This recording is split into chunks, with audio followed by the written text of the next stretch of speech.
Well,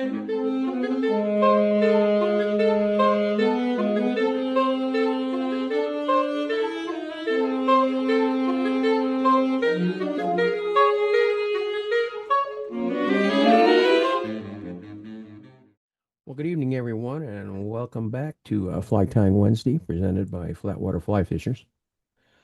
Tonight we have a very special guest with us. We've got Bucky McCormik from Blue Ribbon Flies up in West Yellowstone, Montana. And Bucky is going to fly.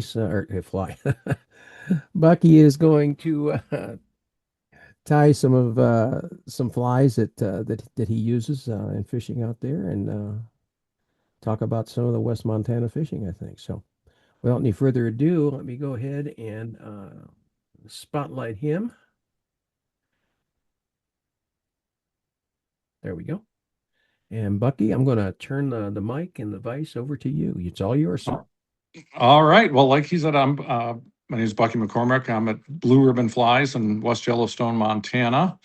And this will be my 23rd year here at the shop. So, and tonight I figured we'd do a few just kind of patterns that Blue Ribbon's really known for. The first being a sparkle dun.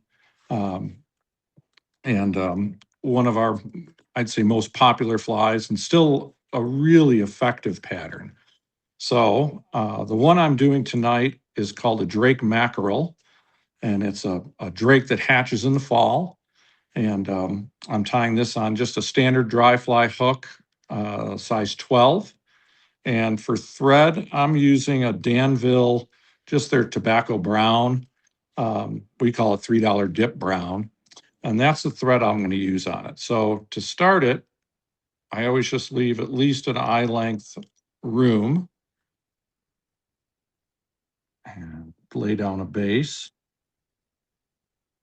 and snip that away. My thread back forward here. And the wing, typically I shall go a little bit more back, but I like the wing about a quarter of the way back from on the hook shank length. Hope that made sense there. And for hair, on a bigger fly like this, I use our Caddis deer hair. I like it a little heavier hair, and you can find pieces of this that will, the black tips are short enough that it's still a good hair to use on a sparkle dun. As you get smaller, you really want to have very short black tips as you get into 16s, 18s, any of those patterns.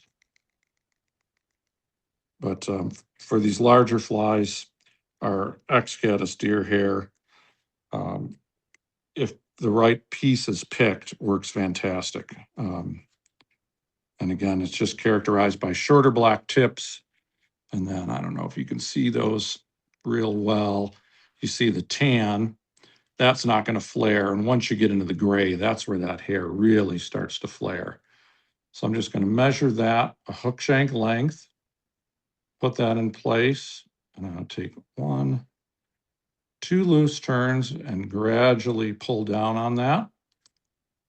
And then I'll make about 5 more turns right in that spot.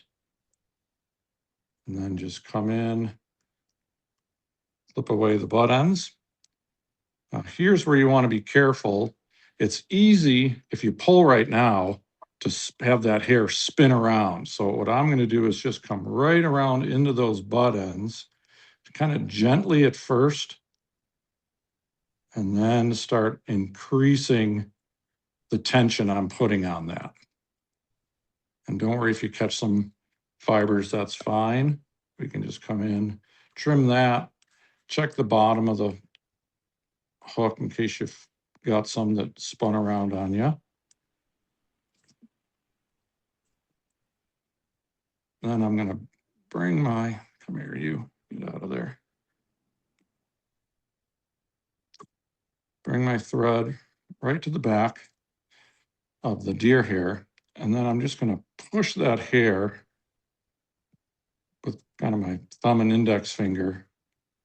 Just push that back, grab it, and now, I don't know if you can see what I'm doing there, but I'm just building up a thread dam in front of that hair just to pop it up. And we'll do a little more with some dubbing at the end.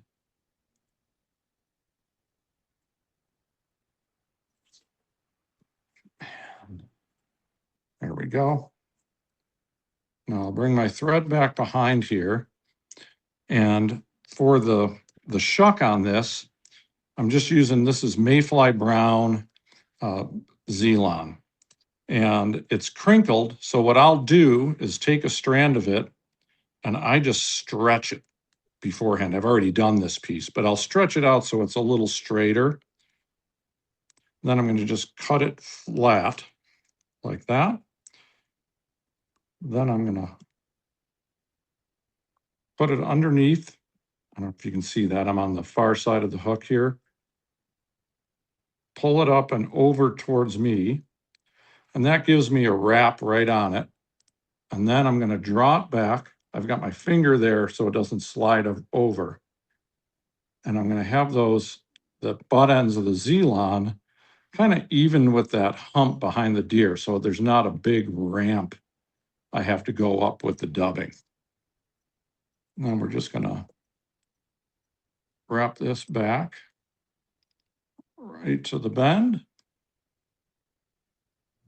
Come forward a few turns. And we'll cut that about a hook shank length, maybe just a little less.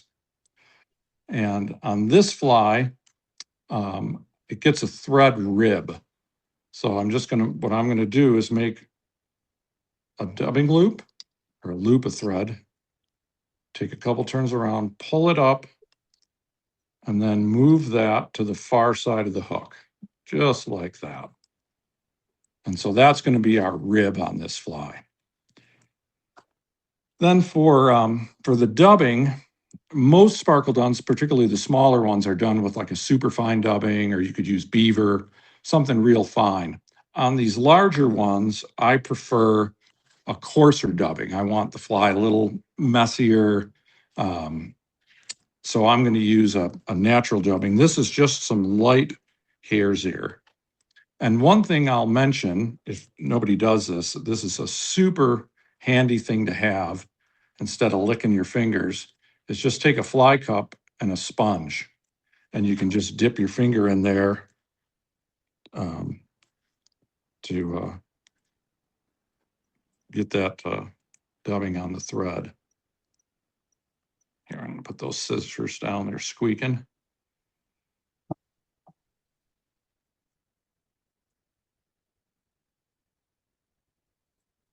And I'm not sure how many folks out there are beginning tires, but one thing I will mention is it's always easier to add dubbing than to take it away. So if you are new to it, you know, put a little bit on first, and if you have to add it, that's all right.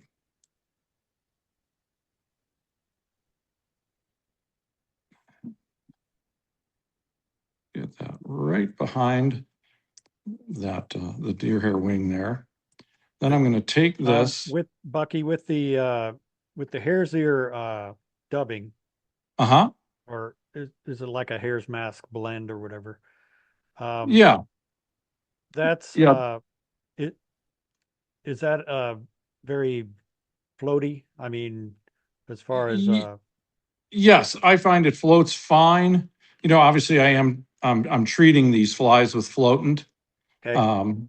But yeah, I have no issues keeping these flies floating with that, as long as I'm, you know, I'll usually dip it in like some type of, I like a liquid floatant, so either like the Loon Fly Dip or Shimazaki, one of those, but a Quell, any of those will work fine too. So do you do that at the vise, or do you do that on the stream? Do it at the vise I and let it dry, or do it? I do it on the river. Yeah. Okay. Yep. I Okay. just do it on the river. Mhm. Okay. Yeah, and you sure can pre-treat them if you like to. I've just always done it on the river. So we've got our rib, and I just give it a little twist and then just start going forward.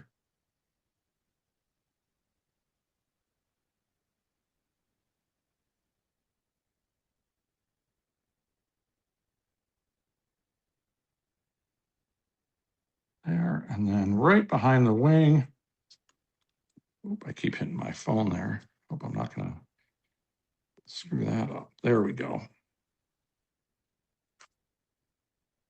Now we'll just come in, get rid of that. Now we'll add just a little more dubbing.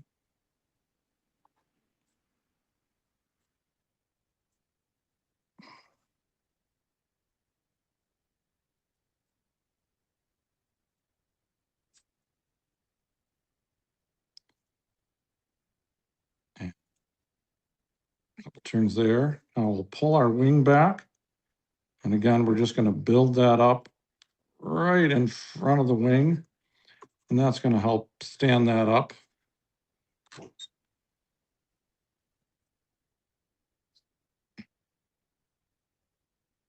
And just a whip finish. And that's it. That is a sparkle done. And again, by just changing the size of the hook, the colors, all of those things, you know, you can imitate any mayfly you like by doing that. So let's see, there we go. That got it to focus. Do you normally twist the wing to where it's 180 to horizontal? Yeah, it'll naturally kind of just flare that way. Right. You know, as long as it's the right hair, it'll just kind of flare that way. And I'd say for folks who haven't tied sparkle done before, one, the correct hair is everything for it. And then one of the other issues you can have is just too much hair, and that'll just go all over the place. But having the right hair is crucial for those flies. And as you get into the smaller bugs, I'll say 18 and smaller, I've switched to synthetic. That small hair is really hard to find. And I use like a trigger point fiber is one of my favorites, but Widow's Web works, Polyyarn, any of those can work too. And you just tie it in the same, and you can kind of massage it out at the end, but just by pulling each side. And that works really well. So any questions about that?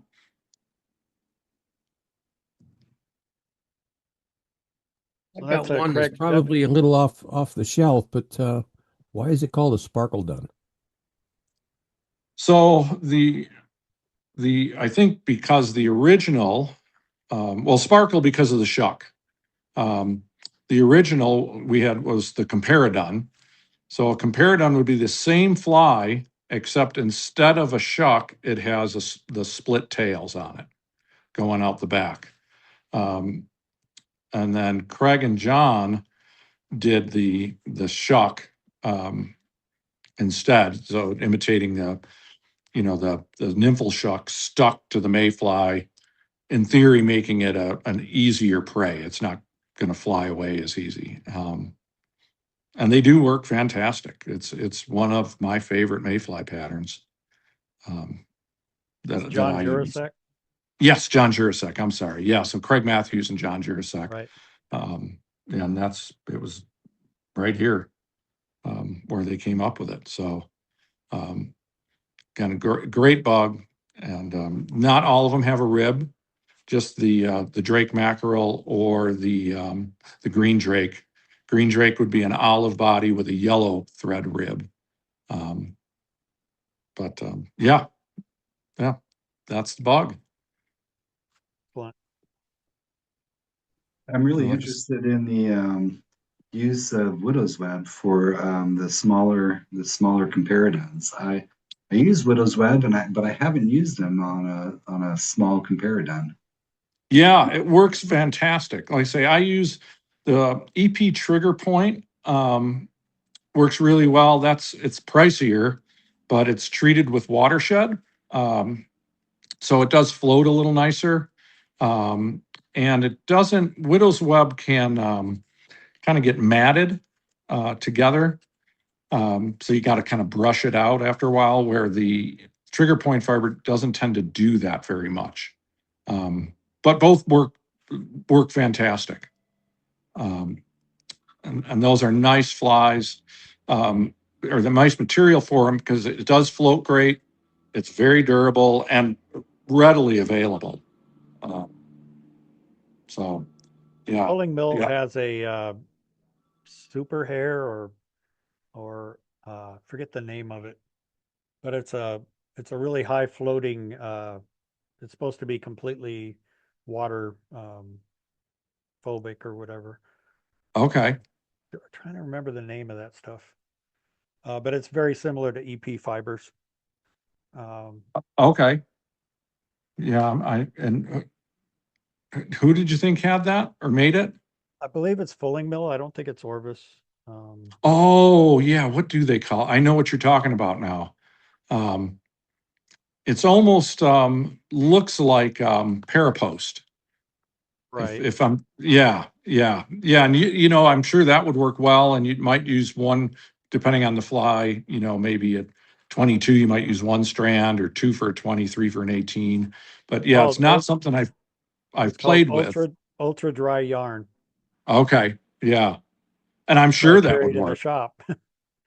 Yeah, that is one we don't have yet. Okay. Yet, I'll say. Yeah. Okay. But, Ultra dry yarn. That's what I was trying to think of. okay. Yeah.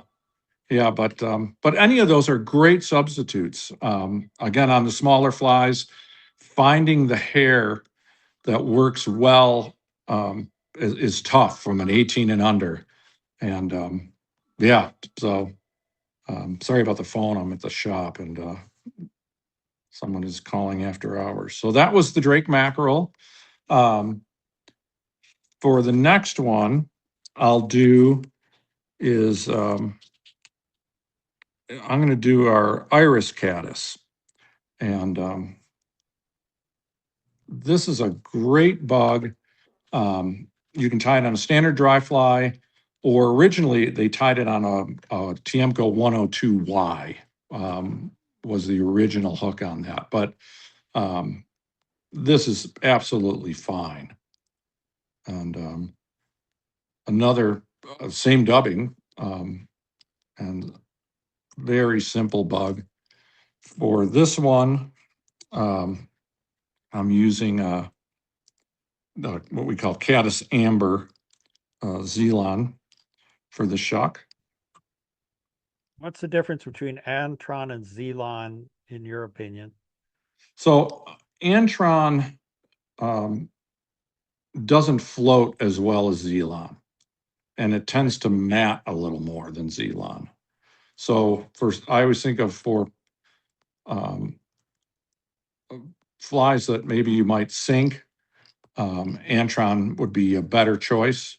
Flies that float is Zelon. But on Zelon, if no one knows this, so Craig and John Betts bought all the Zelon, which was a DuPont fiber for shag carpet. And they bought it all. And it came in a tractor trailer here, 30 some years ago now. And they split it. And that's the only two places. John Betts sold it through Umpqua. And here were the only places you could actually get true Zelon. But it's shag carpet. So one thing I'll mention on the Caddis, I tie the shucks a little shorter. So maybe that's a third of a hook shank length. I don't tie them real long. And then for this, the original iris used something called iris dubbing, which was very coarse, and they quit making it. So since then, we've switched to just a hare's mask dubbing. And one thing about this fly is you want to dub it loose. Caddis are very messy emergers. So I'm not going to spin that real tight. I want to keep it pretty darn loose. And I may even just pick it out a little bit.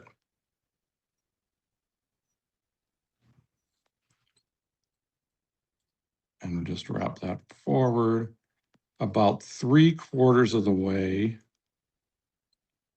up the hook shank. Right about there. I'll tie that off. And I like to just hit it with a brush. And then I'll just pull some of that excess away from it. But you want it to be a very messy fly. I got a little deer hair chunk in there. There we go. Then it's a loop wing on this, also with Zelon. I think since they bought it all, they figured we better figure out what we're going to do with this stuff. And again, I just take it, give it a little stretch, and that'll help flatten it out. And then you're just going to pinch that in your finger and give it a little fold, like so. Lay that over the top, and you want that to go just to the bend of the hook. Then pinch that. Take a few turns, make sure it's centered.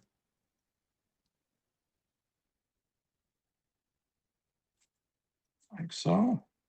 There we go. Give that a quick clip. And clean that up. And then we're just going to add a little more dubbing to the head.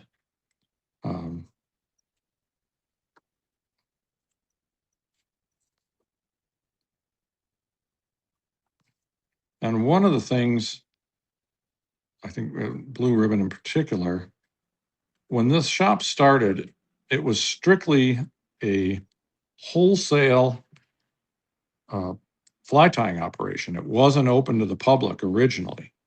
So they tied flies for Orvis and Dan Bailey's, LL Bean, and that was it. And then when Bud Lilly's sold, when Bud sold the shop, they opened for retail. But that was originally done here. So they wanted these flies to obviously work, but also to be quick. So that's where the Iris idea came from, was, and I don't know if you can see that all that well from underneath, but that loop wing, and just a real shaggy, messy body. And if you ever see a caddis emerging in a back channel, which is how John discovered this idea, they're just a mess of stuff everywhere. But that's the Iris, and it's still a great, great caddis emerger, and one I always carry. Anywhere from I tied this on a 14 so we could see it easier on the camera here, but typically from a 14 down to even a 20 for micro caddis. So you'd use less Zelon for the wing, or like 20, you'd start to split the. yes, yep. When you get down into those 18s, 20s, yes, I'll kind of stretch that out, and then Zelon is the one downside is it's a pain to split, but I'll just take a bodkin and kind of stick it in there and separate it with a bodkin, and then use maybe on a 20 half this much on probably a size 20. Right. Tim Flagler's a huge fan of this fly. I know he's talked about it a lot. Do you ever do it with a different color of wing? So yes, yeah, and actually I'll mention, so the original pattern, the loop wing was tied the same color as the caddis wing itself, but nobody could see them, so they didn't sell well because people cast it out on the water and it would just disappear. So they started trying it with just a white wing, and it worked fantastic. And people could see the fly. Craig will actually do a double wing um, for evening fishing. So it's a big, just two strands of Zelon, and it'll be double this size for evening fishing, so he can really see the fly. But if someone wanted to, if like for black caddis and you wanted to do a black wing, absolutely, tan, whatever, you could do that 100%. Any other questions about that?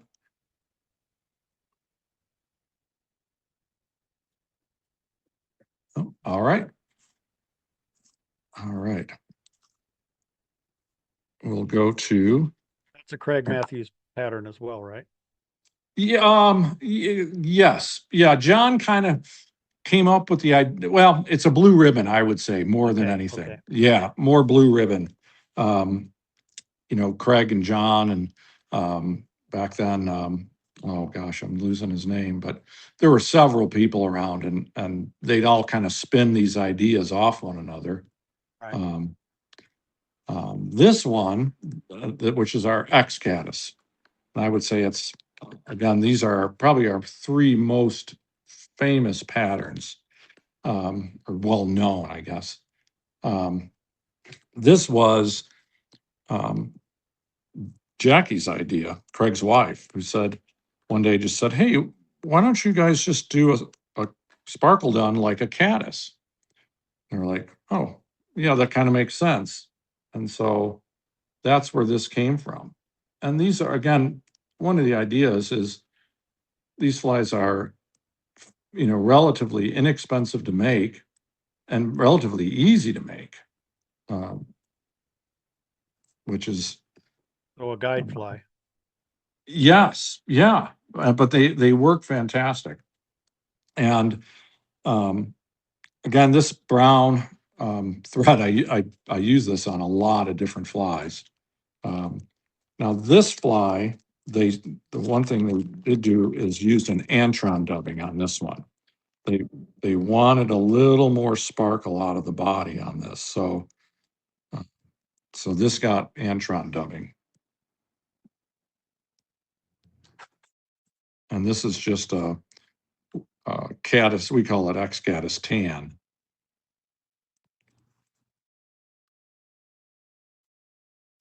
And it's but you can, I know folks that will tie this with hairs dubbing or whatever you'd like, but in keeping with kind of the original idea, it's antron.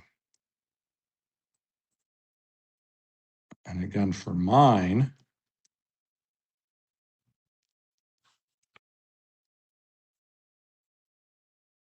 I I like to pick mine out a little bit, so I'll take a brush to it.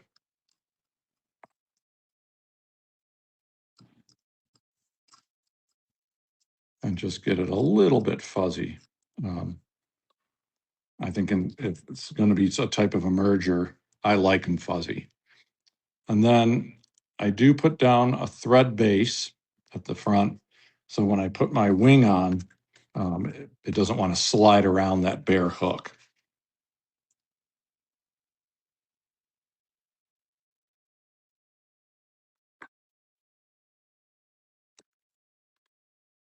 And again, I don't know how many folks are just starting, but you do want to just pick out all that under fur that's in your hair to get it to stack nice. Some pieces are a little more than others. Late season deer will have more of it.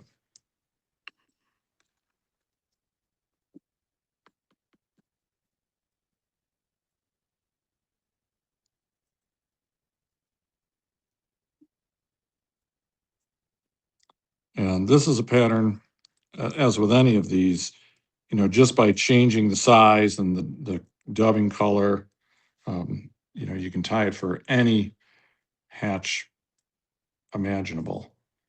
And for this, I like to measure my hair right to the back of that shuck. is kind of where I want my hair to end up.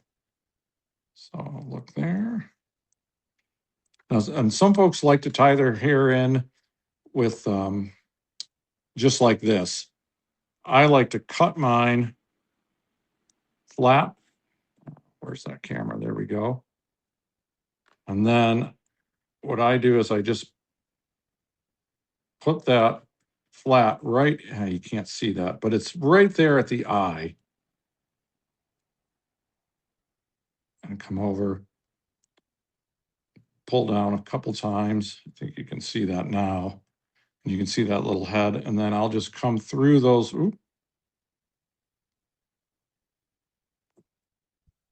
Come through those butt ends just a couple times. And did I get that all the way over? Yeah.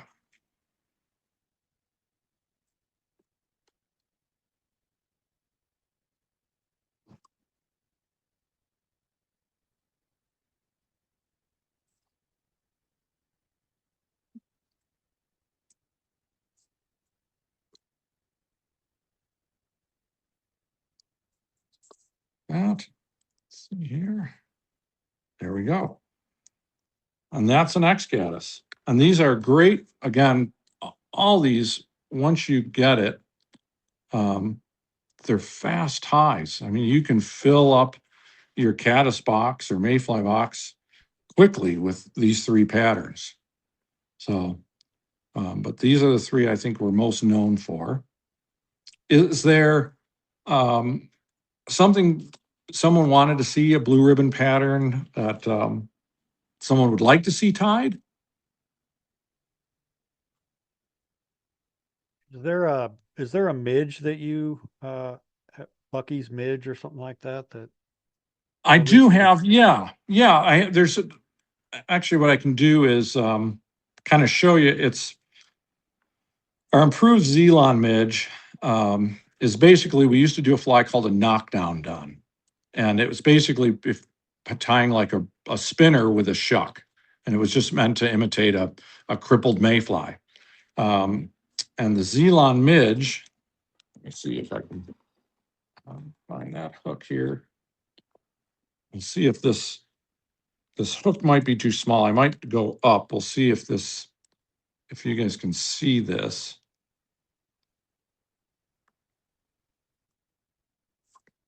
Can people see that okay? That's an 18. Is that something you can, let me get some thread on there. If not, I can go up to a 16 if that's too challenging to see. I think that should be okay. That's all right? Okay. So the Zelon or improved Zelon midge, let me grab some more Zelon here for it. Again, was just so basically it's a knockdown done, just tied on a curved hook. So this is a new hook from Fulling Mill we're bringing in. They call it an all-purpose grub. If you're familiar with a 2488 from Tiemco, that's the style. Just a 2x short curved straight eye hook. And you can use, again, this is tied with Zelon. Trigger point in the PMD, which is like a light done, works really well too.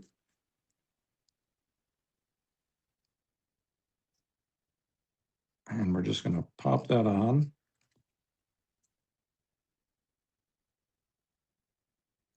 Wrap this back. Come forward. Flip a little shuck. Get rid of that. Oh. I've never done this before. Never broke my thread. Neither have any of us. Let me start that one over. But this is for a single midge, and Craig did this one. Boy, it's been a number of years now. I will say for a midge pattern, it's my favorite. And for the Madison, I'll also mention, should have mentioned this is just a olive dun. You can either use this as Semperfli, the uni 8.0 olive dun is what you want for the abdomen. Anyway, it's just a thread body.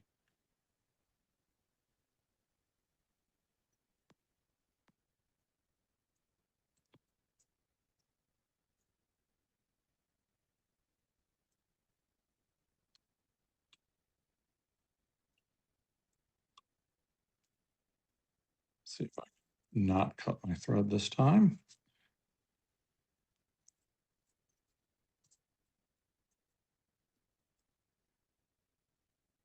Okay, and then just like you would on if you were tying a spinner, like a rusty spinner,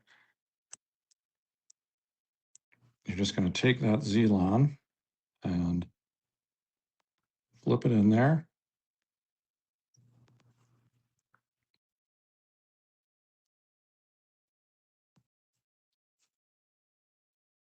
And figure eight that in.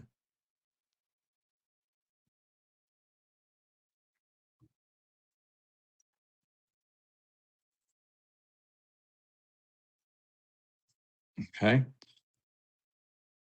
And then what you do is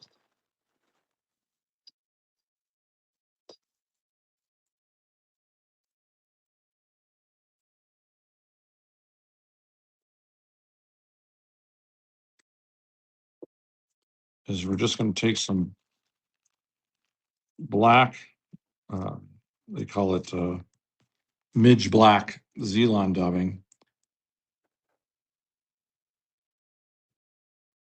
And just a little bit of that. We'll come in and just figure eight that between the wings. So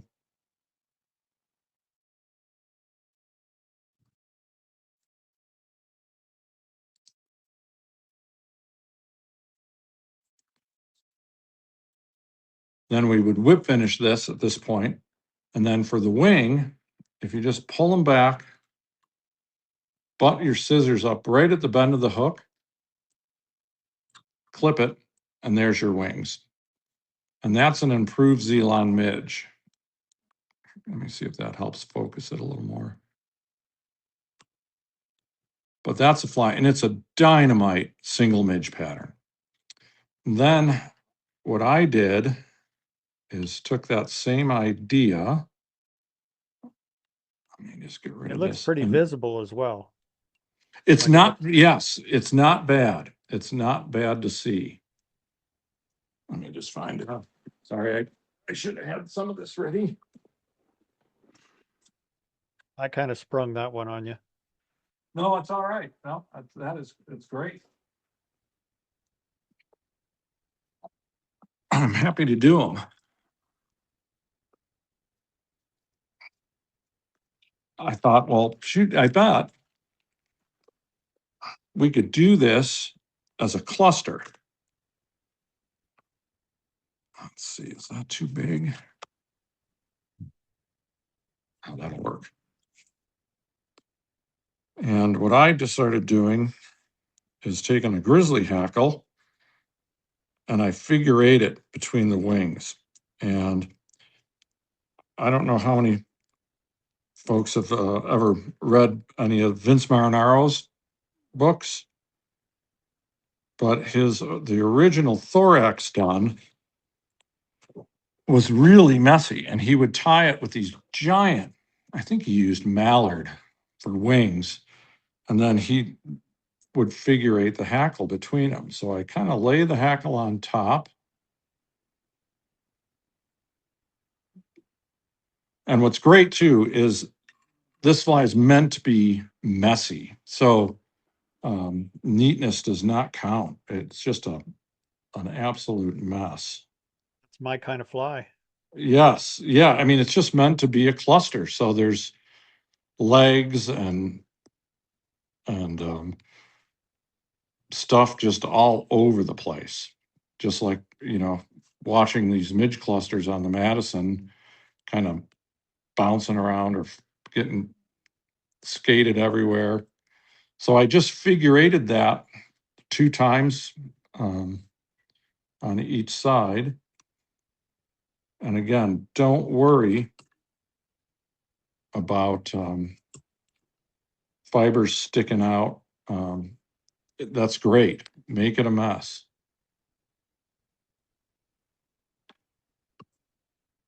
But this has been a really good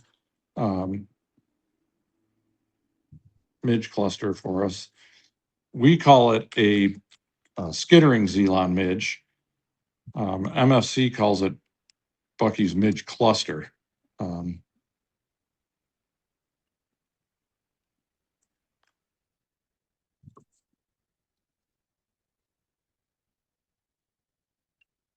There we go. And that's it. And so there's kind of wings and it's just stuff everywhere.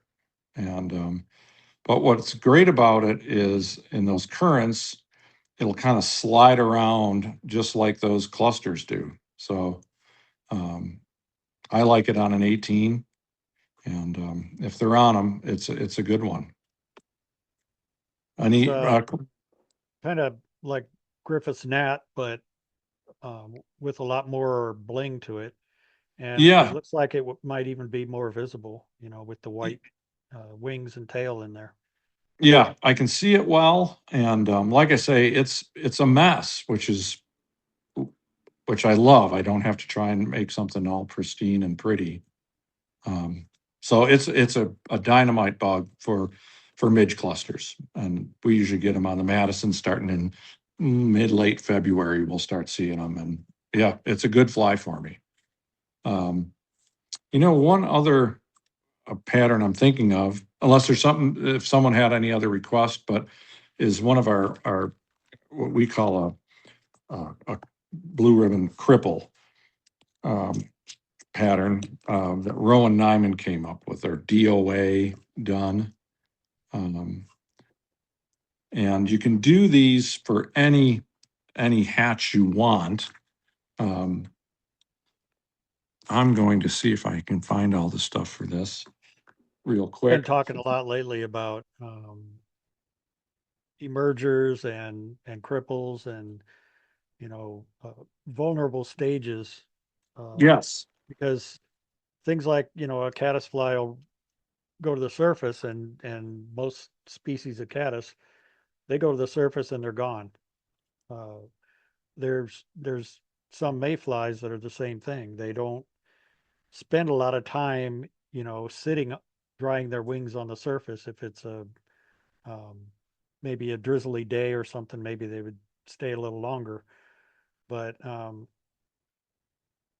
I've, read a lot, even I believe it might have even been Craig Matthews, but there's people that I've heard talking about sitting on the riverbank and just watching the flies that are going by and watching some big fish, and they completely ignore the high floating duns, and they actually look for the ones that are crippled, or having a little bit of struggle, and those are the ones that they sip off.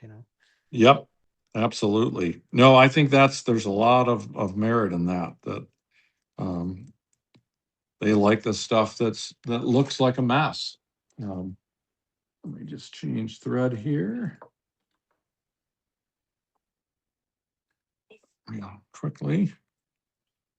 But this DOA done, again, this was Rowan Nyman, who worked here.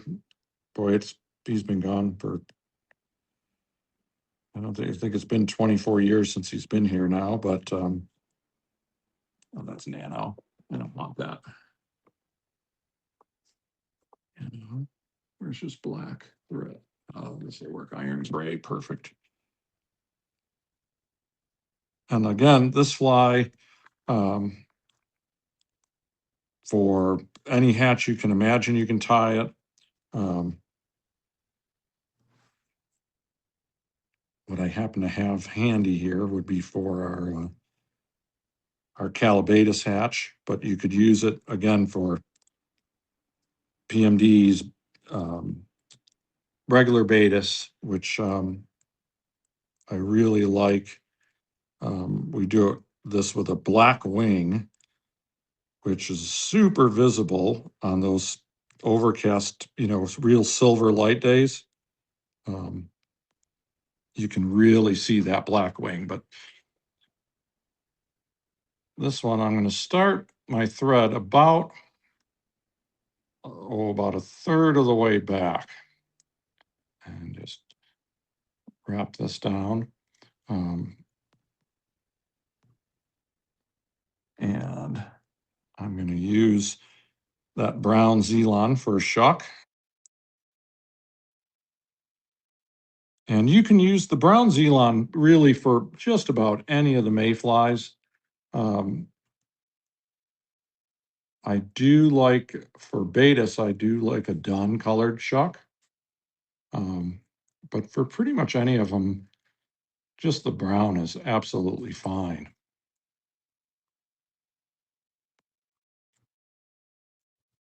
And even on the Beatis, it'll work. And I'm just going to clean that up.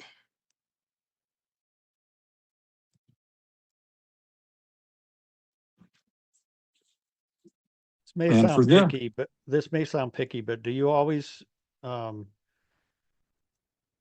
cut the shuck flat, or do you ever do like a lot of people do like a taper or whatever to make it look more I know a lot of folks will kind of right? come down it and taper it a little bit.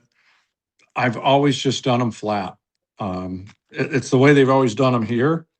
And Then it must not matter. I mean, that was my point is, I've always heard different things, but a lot of times it doesn't really matter. yeah, and I See that think, hanging off the back, it's going to look like something. It's not a tail, yes, So yeah. I wouldn't talk anyone out of it. Right. And I think if,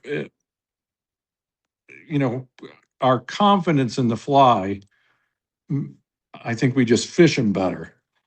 So if someone feels like, I just think that looks better, I'd say do it. Right. Because you're going to fish the fly better if you believe in it more. But if you need to tie a bunch of them, then it's a lot easier to just cut them flush than, try to mess with tapering them and everything. Yep. Yeah. And by the way, this is just a super fine dubbing, which is what we've used on these. This is Calibatis. Is that Mike picking up the squeaking on these scissors? Is anyone getting really annoyed by if No, they I'm are? not, I'm not picking it up at all here. So Okay, perfect. I just there we go. Okay. Then I'm just going to put down a thread base. Didn't hear the phone ringing either, so. Oh, good. Awesome. And then for this is just EP fibers in white.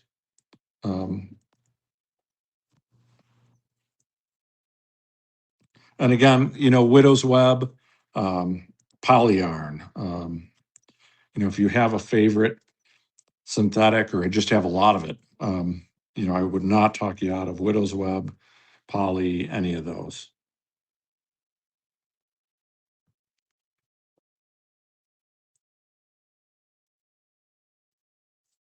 Okay, so this is going to be our wing, and then you just cut it and leave a little tuft there. Why Rowan did it, I don't know. Left that tuft, but he always did. Maybe he thought it helped it float more.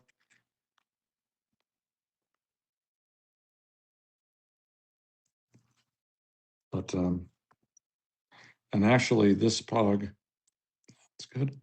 One of our more popular versions of this is a royal wolf. So just picture just doing your, just as regular royal wolf, and then just instead of the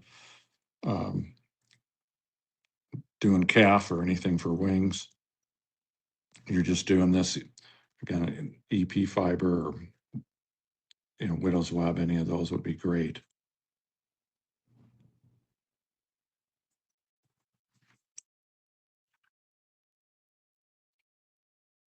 I'm curious too, how many folks don't use a hackle plier out there? I can't without one. But I I wonder if use they, a hackle pliers if I'm using a old school neck hackle. If I'm Mhm. using any of the um, long saddle hackle like that, I just feel like I have more control in my hands to twist it Uh-huh. and whatever. But I mean, it's a muscle memory thing. It's what you're used to, and Yeah, I'm the same Yeah. way. I learned using hackle pliers on the old India type capes or the old Yep.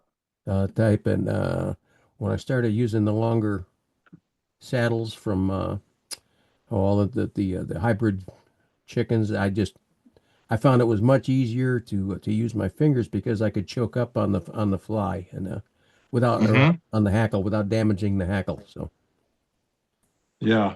Yeah. I've just used it. If it's a real long saddle, I can do it with my hands, but like if I'm doing woolly buggers or something, but gosh, I am so used to a hackle plier. I just yeah. seem to One thing I have just found when tying it or using my hand, the little wet sponge trick that you showed earlier is what I use too, and I get my fingers damp, and that makes handling that hackle easier.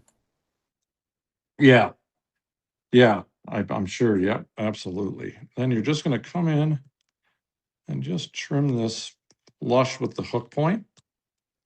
Then we just pull that wing back, and same idea. This always works on any bug with synthetics. If you go to the bend, you get the right length for the pattern. But this pattern, again, tied in for PMDs, for Beatis. That Royal Wolf is a great attractor. Um, it's just a dynamite fly for us. So, and Adams, I could do this and add a brown hackle mixed in, and that would be work really well. So, um, yeah, that's our DOA or Rowan's DOA that he came up with here. Um, any other things somebody would like to? Yeah, Tony has asked if there's a time if you could do one of the smaller sparkle duns with trigger point or widow's web. Oh yeah, yeah, absolutely. Yeah, let me find some here.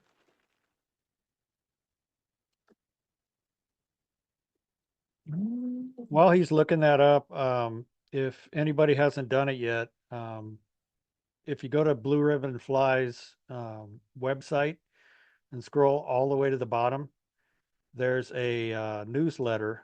You can put in your email and you can get their newsletter. It's pretty interesting. They have some flies of the week and just some articles.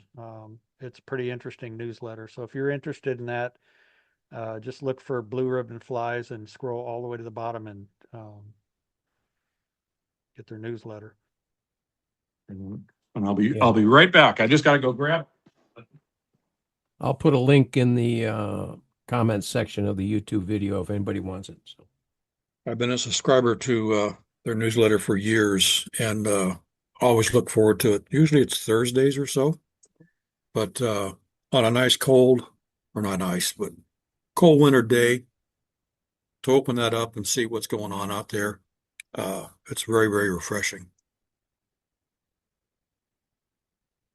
It's very, it's not flashy or anything, but it's really interesting. It's just really a good read. Reminds me of the old Feathercraft catalogs back in the day. A lot of articles, a lot of flies, a lot of things like that. That it was just a really fun. My wife called it my Bible. I just sit around and read that, all the time. Just pick it up as um, All right. a good read. Okay, so this is an example of using that for a sparkled on compared on type wing, and this is a pattern that I tie for MFs. Well, I don't tie it anymore. They have tied, but it called MFC screwed up the name. They call it Bucky's Upbeat Beatis. It's supposed to be upright, but they came up with that. So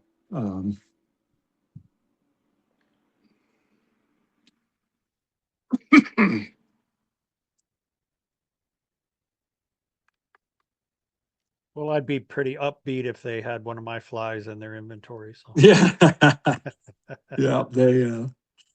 Oh, there. No, where did I put that thread? Ah, there it is.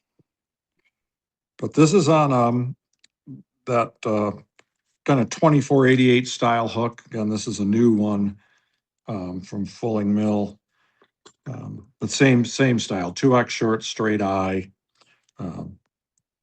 why do you hook. prefer that style with the straight eye? You know, for the smaller stuff in particular, although I have tied some larger flies with it, I feel that I'm getting a smaller fly with a better gap. So, you know, so that's what made me go to this hook. And the down eye, I never thought it looked right to me. I don't know why, but it just didn't look right. So I just did it on the originally the 2488s, and Nice hook. yeah, super It nice. looks good. And yeah, so in my, you know, I feel like with tying this on an 18, I feel like I'm getting a 20 out of it. So, and again, I'm using, so this is going to be a Beatis. And for the tail, I don't use a shuck. I actually go with Coke de Leon, or if you have a nice done rooster cape, you know, you could certainly use that for the tails. Whatever you prefer.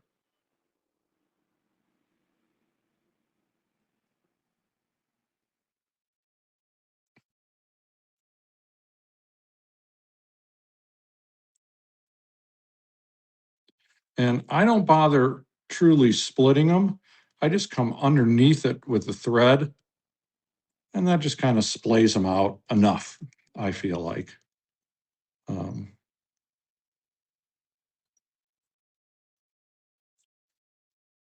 And again, it's just a thread abdomen. And we didn't have a pack of it open in the trigger point. I usually use, it's called BWO in the trigger point fiber. This is called PMD, so it's more of a light done, which you can do this same fly instead of olive dun thread, use a primrose. We get some creamy colored Beatis in the fall over on like Soda Butte, and that has a good number of them. So you just by changing that around, and the dubbing, of course, I would change. And I'm just popping that up. Does anyone else do that? Pull it under the thread instead of laying it down? Do people use that technique to just slip it underneath? I've seen it. Yeah, I've yeah. seen it a lot. Probably like John. I try to do it, but I never remember. Okay. There we go. I don't know if that's what you were saying, John. I never remember. Yeah, exactly the same, Mike. There we go. All right. And then for this one, again, I don't use a shuck. I use just an olive like this. You could use olive done in the regular ice dub. This is the micro flash from Fulling Mill. It's just a little bit finer. So I've kind of switched over to it for small flies. And you only need a little bit. And this is one of those bugs too that the more it gets chewed up, it seems to get better and better working for me. But instead of the shuck, I figure I'm getting a little bit of sparkle this way. So it's again been just a good fly for me.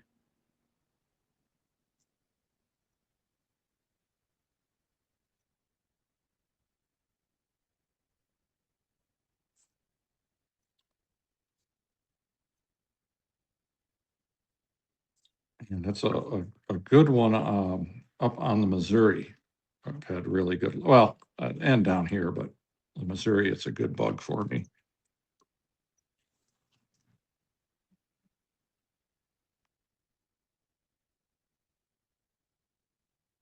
Trim some of that, neaten that up a little bit. Okay, so then I just take that wing, and again, be careful to always start here so you don't cut your tails. Not that I've done that. Snip that, and then you can just take this and kind of massage it out. And you get that same effect as the deer hair. Let me see, will that focus better if my hand's in here? I don't know. Can you see that okay? That it's kind of, just, Yeah. in Same that profile as a comparadun. same profile and yeah, but that's a great little fly for me. And if you don't like this extra sparkle, you could do it with, again, you could do it with superfine, you could do it with beaver, whatever you like for the dubbing in the thorax, but a quick tie and works great for me. Sorry, that's not picking that up as good. There we go. Now I think you can see it better. All the angles of it. But that's it. Well, you did Looks some great. interesting flies for us tonight. Really appreciate it. Oh, you bet. What other flies do you have? You said Montana Fly Company is where they picked up some of your patterns. What other flies do you have in production? So they have this one. They have something I call an almost there Beatis. Tough to see, but boy, does it work well. They've got, I do a couple of zebra clink hammer and a Beatis type clink hammer style flies they have. I'm forgetting something. That's awful. But all of them are, it's funny, they're all tiny stuff. They are going to pick up a couple soft hackles though that are larger. So that'll be It's next all year. Bucky's, whatever is the Yeah, how they have them listed. Yep, they always put the person's name in front of it, their flies. Right. And so, yeah. But yeah. Montana Fly Company it's kind of a really becoming a big thing out there now. Yeah, The last few years. yes. Yeah, they do a really good job as far as the quality of the flies. And then I know Jake, who is kind of the guy that runs a lot of the stuff there, has been a friend he used to guide down here. So I've known Jake for over 20 years, and it was kind of a natural thing, a natural fit with them for me. And yeah, so we've been really, really happy to. So I hope everyone enjoyed this. Do you have any like guided trips or anything that you want to talk about? I don't do. Yeah, the shop we do have obviously at the store we have a full guide staff here, and we guide inside Yellowstone National Park as well as in Montana. Anywhere the Madison, afloat on the Madison's obviously our number one. But we do a lot of stuff on Hebgen for gulpers. We'll fish Quake Lake a lot, of course, the Gallatin. Those are kind of all the trips we offer here. But yeah, I manage the shop, and then the only thing I do is some spay casting lessons I'll give. But that's my kind of thing. So yeah. All right.